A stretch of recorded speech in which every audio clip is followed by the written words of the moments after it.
Hello guys, welcome to my channel Neha your study guide. आज का topic शुरू करने से पहले अगर आप मेरे चैनल पर न्यू है तो प्लीज उसे सब्सक्राइब जरूर कीजिए। तो टॉपिक जो आज हम कर रहे हैं वो है class 12 business studies principles of management, जिसमें हम FW टेलर के साइंटिफिक टेक्निक्स के बारे में पढ़ रहे थे। इसमें हम जो फंक्शनल फॉर्मेनशिप था, work study, standardisation, simplification of work, ये टेक्निक हम ऑलरेडी पढ़ चुके हैं। आज जो हम टेक्निक पढ़ रहे हैं वो है डिफरेंशियल पीस वेज सिस्टम। अब ये टेक्निक क्या कहता है? The scientific technique of differential piece rate system emphasising on paying different rate of wage for efficient and inefficient employ.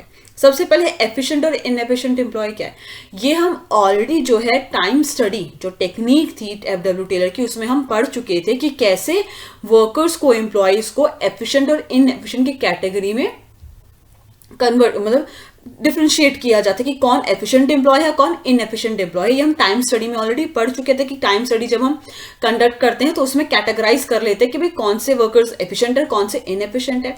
जो वर्कर स्टैंडर्ड टाइम में अपना काम पूरा कर जाते हैं, स्टैंडर्ड टाइम सेट किया जाता है टारगेट के हिसाब से, अगर वो काम जो है ऑन टाइम बिल्कुल स्टैंडर्ड टाइम के हिसाब से कर जाता है, वो एवरेज वर्कर। जो स्टैंडर्ड टाइम से पहले काम पूरा कर देते हैं वो क्या कहलाते हैं? Efficient employees. और जो स्टैंडर्ड टाइम के हिसाब से लेट काम करते हैं, जितना टाइम उनको दिया गया है काम करने के लिए, टारगेट पूरा करने के लिए, उससे ज्यादा टाइम वो ले रहे हैं तो वो इनएफिशिएंट। अगर टाइम से पहले कर रहे हैं तो एफिशिएंट, और टाइम से बाद में एक्स्ट्रा टाइम ले रहे हैं टारगेट को पूरा करने के लिए तो वो इनएफिशिएंट एम्प्लॉय कहलाते हैं। तो यहाँ पे टेलर क्या कहते हैं कि जो एफिशिएंट एम्प्लॉय है और जो इनएफिशिएंट एम्प्लॉय है, दोनों को अलग अलग वेजेस पे करने चाहिए। ठीक है, एफिशिएंट को अलग वेज पे करो और इनएफिशिएंट एम्प्लॉय को अलग वेज पे करना चाहिए। The technique of differential wage rate system insist on. अब इस टेक्निक में क्या है, देखो, paying different rate of wage to efficient and inefficient employ. Efficient को अलग वेज पे करो और इनएफिशिएंट एम्प्लॉय को अलग वेज पे करो। क्यों? Extra wage paid to efficient employ will motivate them to remain efficient.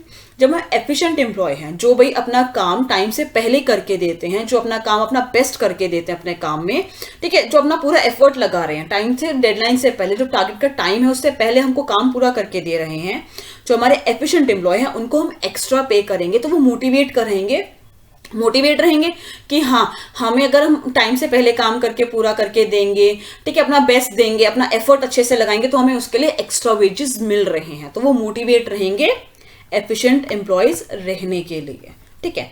Secondly, extra wage paid to efficient employ will motivate inefficient employ.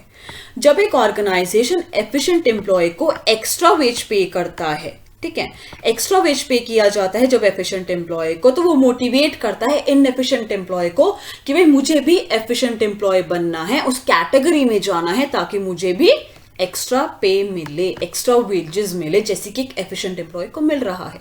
तो efficient employ को जब हम एक्स्ट्रा वेज पे करते हैं तो वो मोटिवेट करता है इनएफिशिएंट एम्प्लॉय को to come in the category of efficient employ, कि मैं भी एफिशिएंट की कैटेगरी में आऊंगा और मुझे भी एक्स्ट्रा वेजेस मिलेंगे, कहीं ना कहीं मोटिवेशन मिलेगा इनएफिशिएंट एम्प्लॉय को।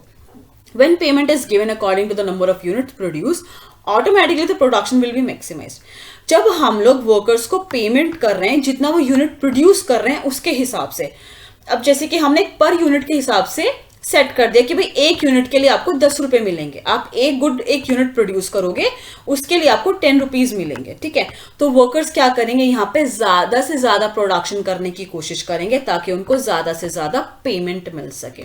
तो जब हम नंबर ऑफ यूनिट के हिसाब से, जो भी नंबर ऑफ यूनिट प्रोड्यूस हो रही है उसके हिसाब से पेमेंट करते हैं तो ऑटोमेटिकली प्रोडक्शन भी मैक्सिमाइज हो जाता है।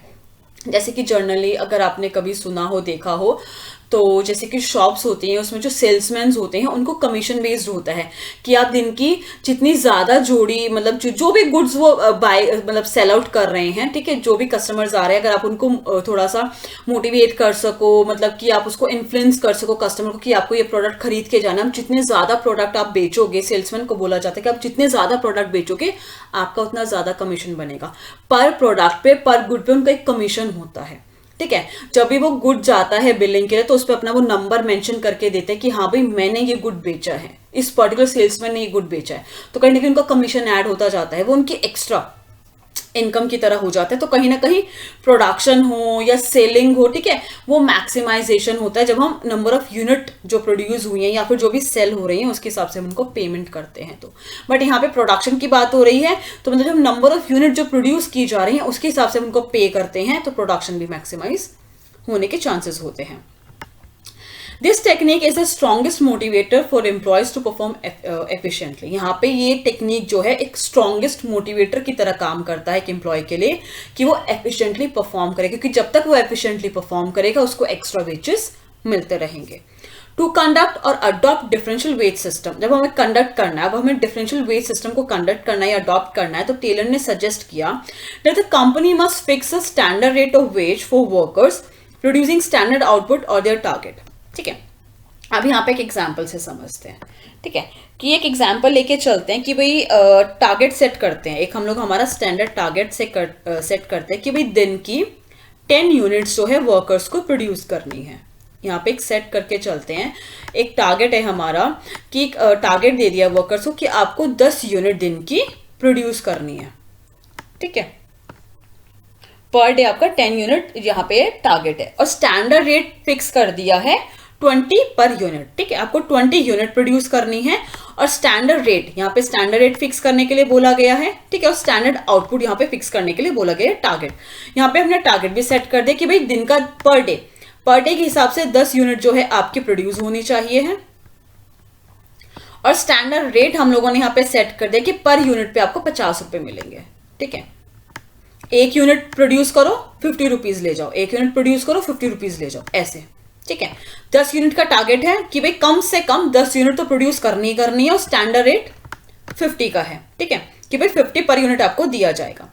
The worker who produce more than the standard target must be paid with the higher rate of wage, and those who are producing less than the standard output must be paid with the rate less than standard rate। ठीक है, अब यहाँ पे देखो, अब normal अगर हम लोग बात करें कि हाँ भाई एक वर्कर है जिसने 10 यूनिट प्रोड्यूस कर दी है, ठीक है, डे में 10 यूनिट उसने प्रोड्यूस करके दे दी, तो उसके हिसाब से उसके कितने रुपए बन गए? 10 into 50, that is sorry guys, यहाँ पे लिख लेते हैं 10 into 50। मतलब अगर एक वर्कर दिन का 10 यूनिट प्रोड्यूस करके दे रहा है, 10 यूनिट्स प्रोड्यूस करके दे रहा है और 50 उसे एक यूनिट का मिल रहा है, तो 500 रुपीज एक वर्कर को जो है, एक एवरेज वर्कर को मिल जाएगा कि भाई वो ऑन एन एवरेज है, 10 यूनिट उसने प्रोड्यूस करके दे दी, तो उसके हिसाब से 50 पर यूनिट बनता है, तो 500 वो अपने ले जाए पर डे के हिसाब से। ठीक है, लेकिन अब वो वर्कर एफिशिएंट है। ठीक है, उसने 10 की जगह 12 यूनिट प्रोड्यूस करके दी। क्या? 10 की जगह 12 यूनिट प्रोड्यूस करके दी। अब एक वर्कर है, वो 10 की जगह 12 यूनिट प्रोड्यूस करके दे रहा है। ठीक है, ऑर्गेनाइजेशन को फायदा हो रहा है कहीं ना कहीं, इसे भी तो कोई फायदा होना चाहिए। ठीक है, तो यहाँ पे क्या लिखा गया? The worker who produce more than the standard target, जो वर्कर स्टैंडर्ड टारगेट कितने का था? 10 यूनिट का। ठीक है, must be paid with the higher rate of wage, यहाँ पे उसका जो रेट है वो हाई हो जाना चाहिए है, तभी उसे मोटिवेशन मिलेगा।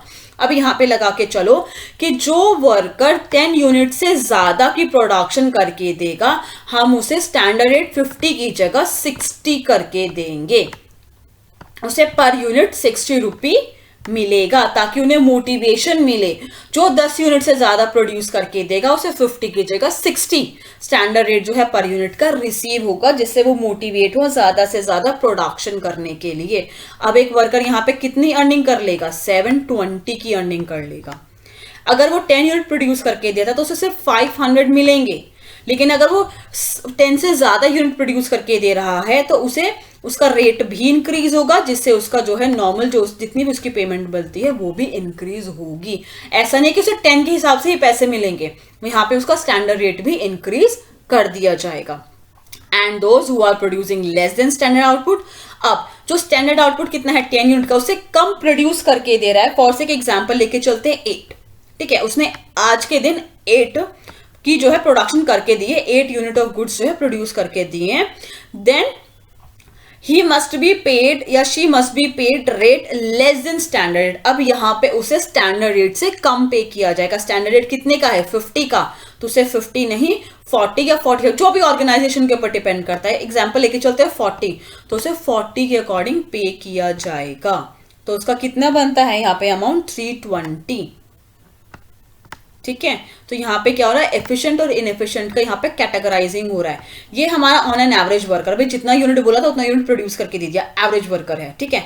जो स्टैंडर्ड टारगेट सेट है उससे ज्यादा प्रोड्यूस करके दे रहा है तो उसे रेट भी ज्यादा दो ताकि वो एफिशिएंट की कैटेगरी में आए, ठीक है। और जो कम प्रोड्यूस करके दे रहा है उसे कम रेट के अकॉर्डिंग पैसे दो ताकि वो इनएफिशिएंट की कैटेगरी में आ रहा है। जब उसे दिखेगा कि भाई जो पर्सन ज्यादा मेहनत करके जो है ज्यादा टारगेट पूरा करके दे रहा है, टारगेट से ज्यादा प्रोडक्शन करके दे रहा है, उसे ज्यादा रेट मिल रहा है, तो कहीं ना कहीं ये भी इसी कैटेगरी में जाने की कोशिश करेगा। ये वाला तो अपनी कैटेगरी में रहने की कोशिश करेगा कि भाई डेली के मुझे 720 मिल रहे हैं, मेरी अर्निंग ज्यादा हो रही है, मैं इसी कैटेगरी में रहना पसंद करूंगा, मैं रोज इतनी प्रोडक्शन कर दूंगा, जब आज कर सकता हूं तो कल भी कर दूंगा। और जो इनएफिशिएंट है वो इस कैटेगरी में जाने की कोशिश करेंगे, वो धीरे धीरे पहले एवरेज की कैटेगरी में आएगा, देन एवरेज से जो है एफिशिएंट कैटेगरी में जाने की कोशिश करेगा, जिससे उसे भी फायदा होगा और ऑर्गेनाइजेशन को भी फायदा होगा, प्रोडक्शन इंक्रीज होगा। तो ये था हमारा different piece wage rate system कि एफिशिएंट और इनएफिशिएंट वर्कर्स को अलग अलग पे करो ताकि एफिशिएंट मोटिवेट हो एफिशिएंट कैटेगरी में रहने के लिए और इनएफिशिएंट मोटिवेट हो एफिशिएंट की कैटेगरी के टूवर्ड्स जाने के लिए। गाइज अगर आपको कोई भी डाउट हो इस टॉपिक पे तो आप मुझसे कमेंट सेक्शन करके कमेंट्स में जो है पूछ सकते हैं कमेंट सेक्शन में। अगर आपको मेरी वीडियो पसंद आई तो प्लीज उसे लाइक जरूर कीजिएगा, शेयर कीजिएगा। अगर आप अभी तक मेरे चैनल को सब्सक्राइब नहीं किया तो प्लीज उसे सब्सक्राइब जरूर कीजिएगा। मैं इस चैप्टर से रिलेटेड टॉपिक और जो है बहुत जल्दी अपलोड कर दूंगी। Thank you so much guys मेरी वीडियो देखने के लिए।